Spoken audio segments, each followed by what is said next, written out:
right now, the concept of secularism, which America, I think, is many of you, I think, have experienced, as I have, a form of secularism which doesn't threaten religion.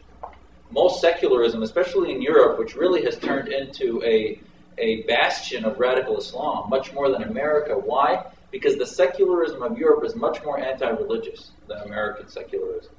So the more anti-religious the environment is, the more you fuel the collectivization of religious politicization. So therefore, radical Islam thrives in Paris, thrives in France and Netherlands and others. That's where we have to speak if we're going to get the word out to the Muslim community and get this debate going. So we recently debated a imam in Florida, and the question at the debate was, is the concept of the establishment of the Islamic State a threat to American security? Now, the Islamists that are opposed will say that no, it's not, because they'll give you examples of Islamic democracies that have parliaments and elections, and that just like Turkey isn't a threat, it doesn't have to be a threat. And we would posit that all of those systems, the reason they are a threat is that once you start to make theology a central construct of law, it can easily be hijacked by radicals within that faith. So while America may help their moderate form of the Muslim Brotherhood come to power in Egypt, within 2 or 3 elections, that could change overnight to being radical Muslim Brotherhood. Muslim Brotherhood, up until 5-10 years ago, was advocating terrorism, was very radical.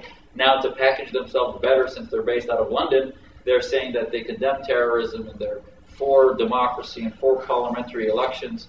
And that may be true.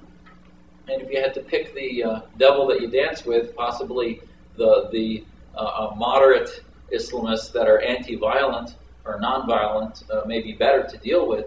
But the problem is it's sort of like playing a game, whether it's chess or tennis. There's rules.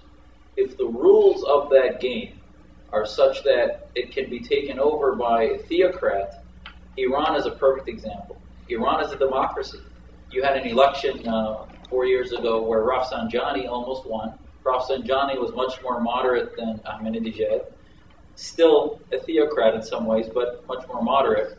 And you see now you have a lunatic, basically, in charge of a democracy.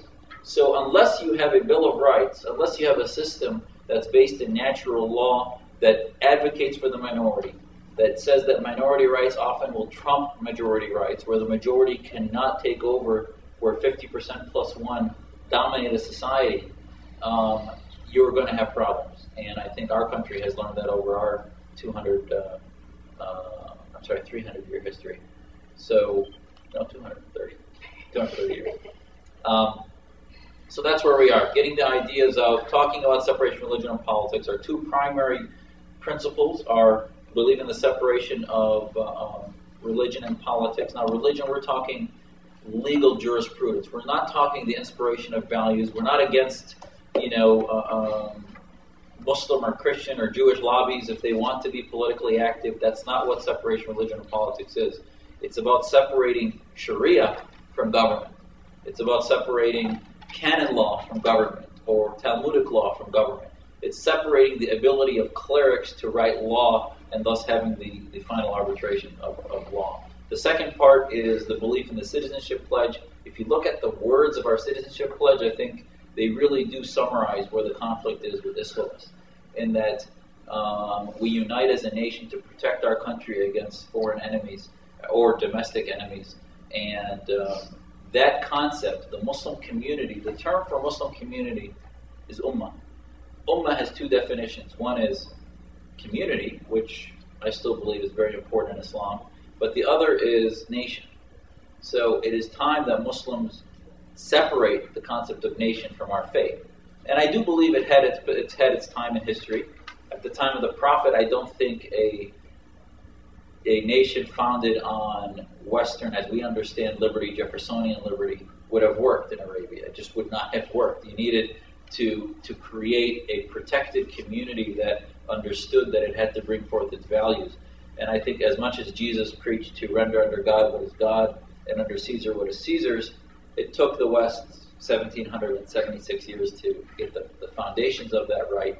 And then the articulation and practice of that, it took us another 200 years to really start to understand what equality was and things like that.